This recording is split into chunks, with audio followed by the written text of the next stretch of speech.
Assalamualaikum warahmatullahi wabarakatuh. Welcome back to podcast Al-Azhar Syarif Sumatera Utara. Aspire to inspire.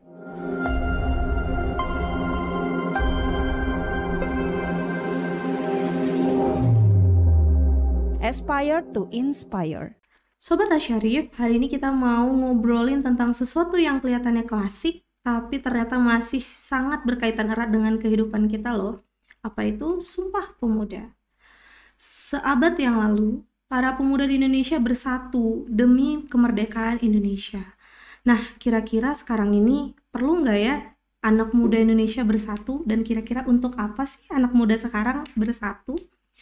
Nah, sebelum itu, ayo kita kenalan dengan bintang tamu kita yang keren, yang gak kalah keren dengan pemuda-pemuda zaman dulu, yaitu Hello, my name is Seika Moza Palevina Sution. I'm from grade 7 Rufaida Al-Aslamiyah. And my name is Nadira Akilasaki Baruginting Munte. You can call me Nadira. I'm from grade 7 Ashifa binti Harits. Oke, ada Kak Moza dan ada Kak Nadira nih. Saya bisa panggil Nadira ya, sama Moza. Oke, jadi anak-anak, sebentar lagi kan kita memperingati Sumpah Pemuda nih, yang lahir pada tanggal 28 Oktober 1928 di Jakarta atau yang dulu disebut dengan Batavia.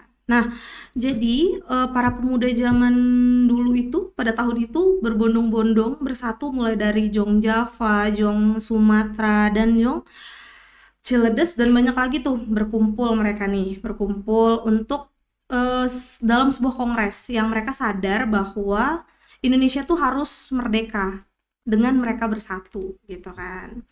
Nah, kalau kita dengar-dengar dari sejarah, kita baca buku, pasti dong banyak tokoh dalam Sumpah Pemuda. Kira-kira nih tokoh siapa sih yang paling menginspirasi dan yang paling terkesan lah untuk Kamoza sama Kak Nadira, dan kira-kira tuh kenapa? Menurut Ana saja itu Sugondo Jojopuspito saja, karena beliau adalah ketua panitia dari Kongres Sumpah Pemuda. Oke. Kalau Kak Nadira? Saya terinspirasi oleh Wage Rudolf Supratman Ustazah, karena beliau adalah salah satu pahlawan nasional yang telah menciptakan lagu kebangsaan Indonesia yang telah dikenal banyak orang Ustazah. Yes, benar, Ustazah setuju banget ya. Apalagi W.R. Supratman itu kan terkenal banget. Sekolahnya juga ada ya di Medan gitu, yang terkenal W.R. Supratman gitu ya.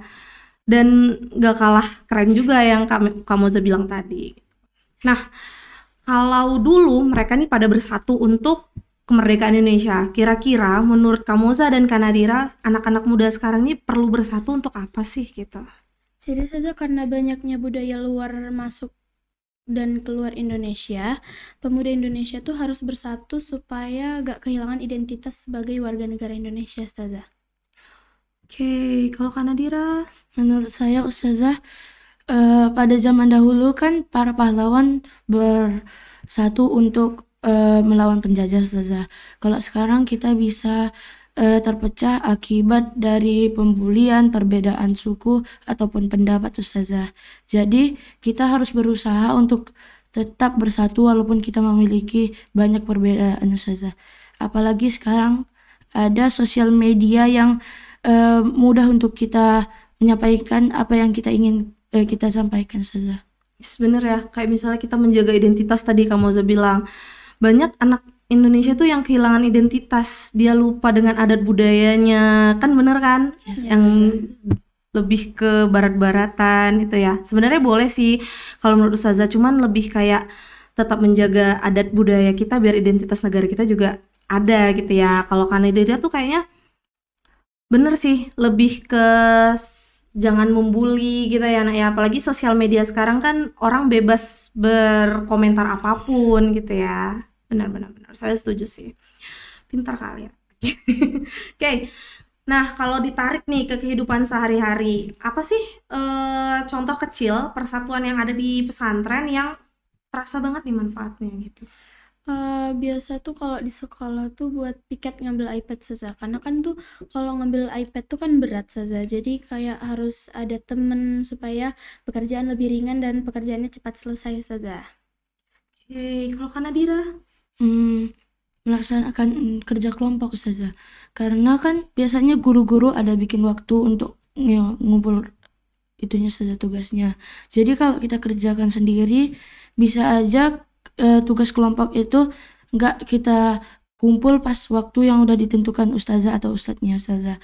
Jadi lebih baik kita kerjakan secara kelompok ustazah agar bisa cepat mengirim tugasnya. Keren nih, kayaknya Indonesia nggak bakal kehilangan anak-anak muda yang berjuang kalau semuanya kayak kalian nih. Oke, jadi saya simpulin nih, kalau memang kita ini harus menjunjung tinggi kebersamaan, persatuan, sama kayak yang dikerjakan pemuda-pemuda zaman dulu gitu ya kan, pemuda pada tahun 1928 itu. Nah, kayak saja ada lagi nih pertanyaan tentang yang masih seputar Sumpah Pemuda. Nah, kalau kita bicara kan pemuda dulu tuh bersatu melawan penjajah gitu kan. Nah, yang ikrar Sumpah Pemuda yang kedua itu tentang mengaku berbangsa satu, bangsa Indonesia, yang artinya walaupun berasal dari suku apapun tapi tetap bersatu, yang kayak kan Nadira tadi omongin kan, dari berbagai suku tapi tetap satu, jangan terpecah belah gitu kan. Nah, apalagi di sekolah pasti banyak suku kan, kayak Kak Moza, suku apa? Suku Batak. Batak. Kalau ini suku Karo. Oh iya, Ginting ya, Karo. Oke. Nah, jadi kalau misalnya yang kita lihat, yang kalian lihat lah di asrama, di sekolah, kira-kira tuh apa sih perbedaan dari suatu daerah yang unik gitu, yang buat tertarik gitu? Biasa tuh saja dari teman-teman itu yang beda tuh sifat-sifatnya saja. Jadi beberapa ada yang talk aktif, ada yang extrovert, dan ada juga yang introvert saja. Kalau Kak Nadira? Teman-teman saya ini saja. Kalau bahasa suku atau daerahnya dia nggak bisa saja, tapi kayak bahasa daerah atau suku lain dia bisa saja. Oh, justru bahasa suku daerah lain ya? Iya, Oh, mungkin kayak Upin Ipin kali, banyak dengar suku Malaysia jadi dia bisa dengar, jadi dia bisa ngerti bahasa Malaysia, Kak, daerah dia sendiri. Oke. Jadi kalau misalnya Moza bisa bahasa Batak? Sedikit saja. Kalau bisa bahasa Karo, Nadira? Enggak. Oke, itu perlu dipelajarin ya, biar kita lebih mengenal yang tadi Kak Nadira bilang, lebih mengenal identitas kita kan, perlu dipelajari, tapi jangan dibawa ke luar negeri juga, nggak ngerti orang luar negerinya ya kan. Oke, ya. Pernah nggak kalian tuh dapat hal baru dari yang berbeda daerah gitu, misalnya bahasanya atau permainannya? Kadang kan bahasanya tuh ada yang beda-beda ya, kayak misalnya bahasa-bahasa dari daerah ini ternyata beda sama bahasa daerah saya, padahal maksudnya sama. Nah, kira-kira tuh apa sih yang, atau cerita-cerita budayanya berbeda, pernah dengar nggak dari teman-teman gitu di kelas? Pernah saja. Jadi biasa kalau nggak di asrama, di kelas itu kita tuh kayak saling belajar bahasa daerah dari masing-masing kita, kayak yang Batak ngajarin sama yang Melayu gitu saja. Oh, jadi kalau Kak Nadira gimana? Biasanya cerita-cerita saja pas waktu free time kayak hari Minggu saja, cerita-cerita apa aja kayak kebudayaan di suku masing-masing saja. Kayak misalnya kan di Jawa itu ada yang namanya akikahan saja, sedangkan di Karo itu gak ada saja, jadi saya dapat hal baru. Oh, akikahan itu kayak anak baru lahir gitu ya. Iya. Jadi kalau di Karo namanya apa? Gak ada kayak gitu-gitu saja, biasanya kayak cuman pernikahan yang yang dilakukan saja. Oh, saya juga dapat ilmu baru nih jadinya kan. Oke, kalau permainan-permainan gitu nggak ada? Nggak ada permainan hal-hal yang baru Saja, gitu? biasanya sama saja. Sama aja ya rata-rata ya gitu. Oke, nah perbedaannya pasti kan dari kebiasaan juga ketemu kan, ketemuan perbedaan kebiasaan itu. Nah, kalau berbeda, gimana sih cara kalian supaya tetap akrab gitu sama teman walaupun berbeda kebiasaan-kebiasaannya gitu? Biasa tuh kalau kita mau dapetin pendapat gitu saja, kita tuh biasa ngelakuin voting, kayak nanti ustazah wali asrama tuh nanya pertanyaannya, terus nanti ada satu orang mewakili jawaban, terus nanti siapa yang angkatannya paling banyak, jawaban itu yang dipilih saja. Kalau Kak Nadira?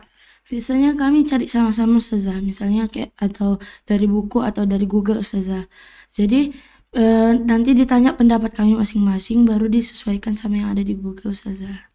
Oke, berarti lebih ke demokrasi ya. Berarti memang benar-benar Al-Azhar itu punya pemuda yang bisa berjuang, bisa bersatu kan. Nggak hanya tentang, nggak mungkin kita ngelawan penjajahan juga sekarang kan. Jadi kayak berarti Kak Moza sama Kak Nadira itu lebih melakukan demokrasi, sistem demokrasi lah ya, jadi nggak mau egois juga. Keren, bagus.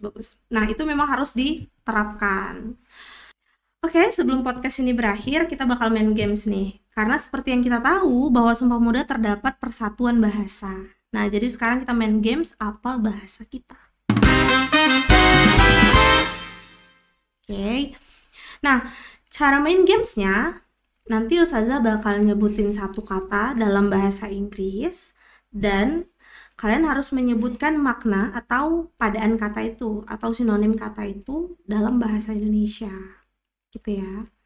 Nah, masing-masing dari kalian akan dapat 3 kesempatan untuk menebak padaan katanya atau arti katanya. Bisa? Kita mulai ya.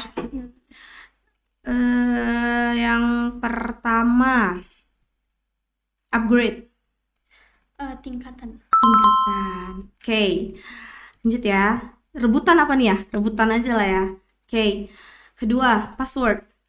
Kata sandi. Serentak nih, keren. Oke, lanjut.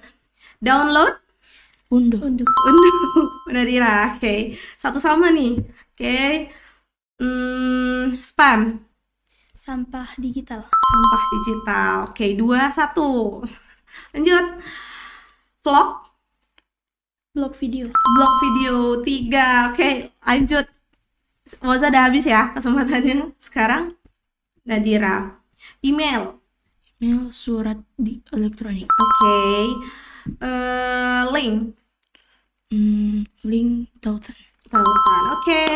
Nah, gimana nih perasaan kakak udah main game tersebut? Karena kan yang kita tahu kayak misalnya kakak nih pasti di gadget atau di Abelnya pasti menggunakan bahasa Inggris rata-rata ya.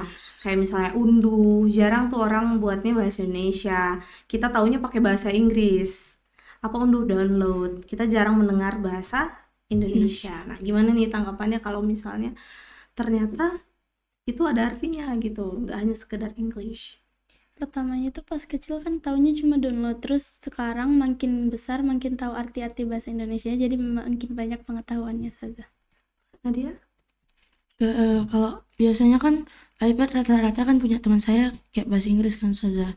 Tapi gara-gara udah mempelajari kayak gini saja, jadi saya bisa mengetahui apa yang ada di iPad saya saja. Oke. Makasih Kak Moza sama Kak Nendira udah ngobrol-ngobrol sama Saza mengenai Sumpah Pemuda. Sama-sama saja. Oke. Jadi dari tahun 1928 sampai 2025, semangat Sumpah Pemuda tetap sama, yaitu persatuan. Kalau dulu pemuda bersatu demi merdeka, sekarang giliran kita, pemuda hari ini, untuk bersatu menghadapi tantangan zaman. Mulai dari hal-hal kecil di sekolah, di asrama, sampai di dunia digital. Ingat, persatuan bukan hanya sekedar cerita, tapi pilihan kita setiap hari. Terima kasih sudah mendengar obrolan hangat kami. Sampai jumpa di episode selanjutnya. Wassalamualaikum warahmatullahi wabarakatuh. Waalaikumsalam.